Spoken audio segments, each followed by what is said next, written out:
ഉച്ചവെയിലിൽ പൊരിഞ്ഞു ദുസ്സഹ മർദ്ദനത്താൽ വലഞ്ഞു.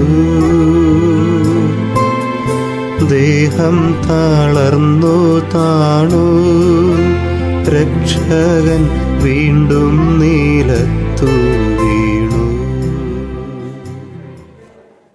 ഏഴാം സ്ഥലം. ഈശോ മിശിഹ രണ്ടാം പ്രാവശ്യം വീഴുന്നു. ഈശോ മിശിഹായെ ഞങ്ങൾ അങ്ങയെ കുമ്പിട്ട് ആരാധിക്കുന്നു. എന്തുകൊണ്ടെന്നാൽ വിശുദ്ധ കുരിശിനാൽ അങ്ങ് ലോകത്തെ രക്ഷിച്ചു. ഈശോ ബലഹീനനായി വീണ്ടും നിലത്തു വീഴുന്നു.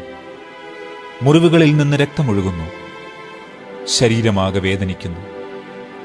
ഞാൻ പൂഴിയിൽ വീണുപോയി. എൻ്റെ ആത്മാവ് ദുഃഖിച്ചു തളർന്നു. ചുറ്റുമുള്ളവർ പരിഹസിക്കുന്നു. അവിടുന്ന് അതൊന്നും ഗണ്യമാക്കുന്നില്ല.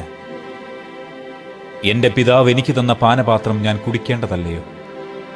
പിതാവിൻ്റെ ഇഷ്ടം നിറവേറ്റാനല്ലാതെ അവിടുന്ന് മറ്റൊന്നും ആഗ്രഹിക്കുന്നില്ല. മനുഷ്യപാപങ്ങളുടെ ഭാരമെല്ലാം ചുമന്ന മിശിഹായെ, അങ്ങയെ ആശ്വസിപ്പിക്കുവാനായി ഞങ്ങൾ അങ്ങയെ സമീപിക്കുന്നു. അങ്ങയെ കൂടാതെ ഞങ്ങൾക്കൊന്നും ചെയ്യുവാൻ ശക്തിയില്ല. ജീവിതത്തിൻ്റെ ഭാരത്താൽ ഞങ്ങൾ തളർന്നു വീഴുകയും എഴുന്നേൽക്കുവാൻ കഴിവില്ലാതെ വലയുകയും ചെയ്യുന്നു.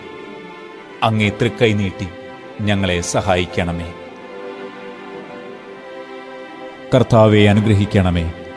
പരിശുദ്ധ ദൈവമാതാവേ, ക്രൂശിതനായ കർത്താവിൻ്റെ തിരുമുറിവുകൾ എൻ്റെ ഹൃദയത്തിൽ പതിച്ചുറപ്പിക്കണമേ.